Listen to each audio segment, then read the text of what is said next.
अमूल दूध पीता है इंडिया। ये पंच लाइन आपने कई टीवी और रेडियो विज्ञापनों में काफ़ी सुनी होगी और इस पंच लाइन से आप समझ भी गए होंगे कि हम बात कर रहे हैं अमूल दूध और इसके प्रोडक्ट्स की। देश में शायद ही कोई ऐसा घर होगा जहां अमूल के डेयरी प्रोडक्ट का इस्तेमाल ना हुआ हो। दूध, दही, आइसक्रीम, मक्खन, घी, चीज़, पनीर, इस तरह के कई प्रोडक्ट्स अमूल डेयरी में बनाए जाते हैं। देश के जाने माने डेयरी प्रोडक्ट ब्रांड अमूल के बारे में शायद ही ज़्यादा बताने की ज़रूरत हो। सुबह की चाय के लिए दूध की ज़रूरत हो या फिर नाश्ते में ब्रेड पर लगाने वाला बटर चाहिए हो, इसके लिए एक ही नाम हम सबके जहन में सबसे पहले आता है और वो है अमूल। अमूल अपनी बेस्ट प्रोडक्ट क्वालिटी से देश में नंबर 1 डेयरी प्रोडक्ट बनाने वाली कंपनी बनी हुई है और साथ ही आज अमूल दुनिया की टॉप 20 डेयरी ब्रांड में शामिल हो गया है। रोबो बैंक की दुनिया भर की सबसे बड़ी 20 डेयरी कंपनियों में अमूल ने 16वें स्थान के साथ एंट्री की है। खास बात यह है कि अमूल इसी रफ्तार से आगे बढ़ती रही तो उसके जल्द टॉप 10 में आने की भी संभावना है, क्योंकि अमूल से ऊपर रैंकिंग में खड़ी कंपनियों का टर्नओवर अमूल के अपने टर्नओवर से ज़्यादा दूर नहीं है। ये लिस्ट 2019 के टर्नओवर के आंकड़ों के आधार पर है। गुजरात कोऑपरेटिव मिल मार्केटिंग फेडरेशन, जो अमूल ब्रांड का प्रबंधन करता है, 5.5 अरब डॉलर के डेयरी टर्नओवर के साथ अमूल लिस्ट में 16वें स्थान पर है। लिस्ट के 11वें स्थान पर जर्मनी की डीएमके है, जिसका टर्नओवर 6.5 अरब डॉलर का है। 11वें स्थान से लेकर 15 स्थान तक की कंपनियों का अपना टर्नओवर 5.5 अरब डॉलर से 6.5 अरब डॉलर के बीच है। वहीं लिस्ट में पहला स्थान स्विट्जरलैंड की नेस्ले का है, जिसका सालाना टर्नओवर 22.1 अरब डॉलर है।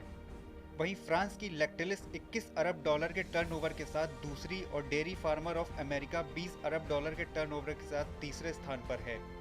पूरी लिस्ट में फ्रांस की 4, अमेरिका की 3, वहीं चीन, नीदरलैंड, जर्मनी, कनाडा की 2-2 कंपनियां शामिल हैं। पहले एक खबर ने मुझे बहुत प्रसन्न किया कि हमारे सरदार पटेल के सपनों का अमूल दुनिया की टॉप 20 डेयरी कंपनियों में शामिल हो गई है। इस सफलता के लिए मैं अमूल के चेयरमैन श्रीमान रामसिंह परमार जी को, पूरी गुजरात मिल्क मार्केटिंग फेडरेशन तथा अमूल से जुड़े किसानों को बहुत बहुत बधाई देता हूँ। जैसा कि हम सब जानते हैं कि वर्ष 1946 में सरदार पटेल के मार्गदर्शन तथा दूरगामी सुझाव के आधार पर अमूल की स्थापना एक सहकारी संगठन के रूप में की गई थी। यह सरदार पटेल ही थे जिन्होंने किसानों को बिचौलियों के प्रभाव को खत्म करने के लिए एक सहकारी संगठन बनाने का सुझाव दिया था, जिसके बाद अमूल की नींव रखी गई। उसके बाद त्रिभुवनदास पटेल के नेतृत्व क्षमता तथा श्री वर्गीस कुरियन जी के कुशल प्रबंधन ने अमूल को नई ऊंचाइयों पर पहुंचाया तथा आज अमूल विश्व की सबसे बड़ी कंपनियों में शुमार है। देश भर में अमूल मॉडल को कई जगह लागू किया गया है और जिसके परिणाम स्वरूप आज भारत विश्व में दूध उत्पादन में अग्रणी है। यह आनंद के लिए गर्व का विषय है और शायद इसीलिए भी आनंद को देश का मिल्क कैपिटल बोला जाता है। अमूल मॉडल को खासियत यही है कि यहाँ किसानों को सीधा मुनाफा दिया जाता है तथा उनकी भागीदारी पूरी प्रणाली में बहुत महत्वपूर्ण है। शायद इसलिए अमूल सहकारी संगठनों में आदर्श संगठन के रूप में प्रचलित है। अमूल का भारत में क्या योगदान है, इसकी एक झलक पिछले हफ्ते तब मिली जब अमूल ने दूध बेचकर लाखों कमाने वाली महिलाओं की कहानी शेयर की। इसमें पहले नंबर पर स्थित महिला ने दूध बेचकर एक साल में करीब 88 लाख रुपए कमाए। इनमें से करीब आधी महिलाओं की पिछले साल की कमाई 50 लाख रुपये रही है। अमूल ने दूध उत्पादकों बिचौलियों के चुंगल से निकालकर सीधे बाजार तक पहुंचाया है, जिसका फायदा उत्पादकों को ऊंची आय के रूप में मिल रहा है। आशा है अमूल जल्द ही विश्व की 10 सबसे बड़ी डेयरी कंपनियों में शामिल होकर हमें और गौरवता करेगा। अमूल डेयरी के जन्म की कहानी। किसानों की जिंदगी गुजरात के खेड़ा जिले में बहुत ही मुश्किल और दयनीय हुआ करती थी, जैसे भारत के कुछ हिस्सों में अभी भी है। फिर उनकी मेहनत का जो पैसा हुआ करता था वो कमीशन की तरह दलाल खा जाया करते थे। इस मुश्किल को कम करने के लिए किसानों ने सोचा कि हम खुद अपना उत्पादन करें और फिर उसको बाजार में जाकर बेचें। इस क्रांतिकारी सोच ने ही अमूल को जन्म दिया। अमूल तब शुरू हुआ था जब हमारा देश आज़ादी की लड़ाई लड़ रहा था। सरदार वल्लभ भाई पटेल जैसे क्रांतिकारी नेता ने सोचा कि किसानों को आर्थिक मजबूती तभी प्रदान की जा सकती है जब वो दलालों की मजबूत पकड़ से बाहर आ सकेंगे। 4 जनवरी 1946 में स्मारका खेड़ा जिला गुजरात में एक मीटिंग में इस पर विचार किया गया कि हमको सहयोगी गांव में दूध उत्पादन केंद्र बनाने चाहिए।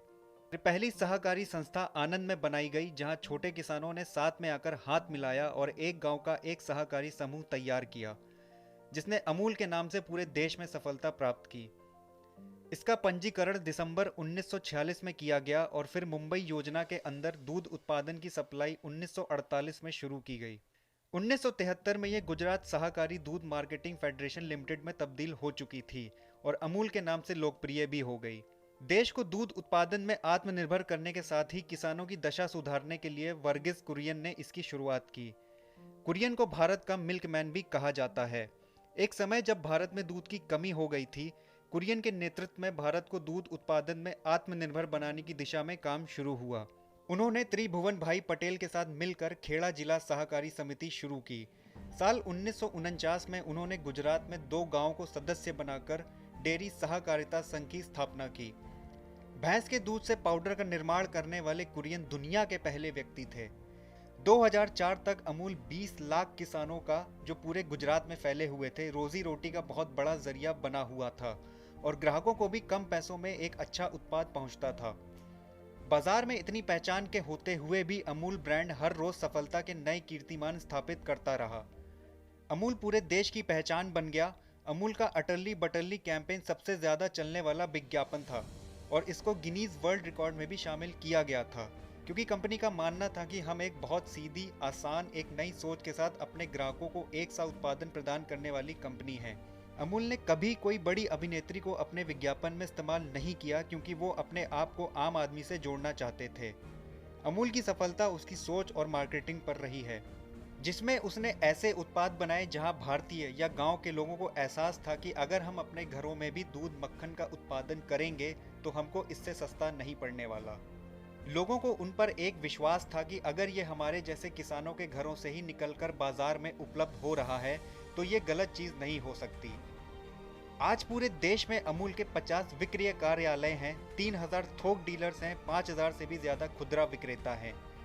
अमूल का सालाना टर्नओवर यानी आमदनी साल 2016 में 11,668 करोड़ रुपए थी।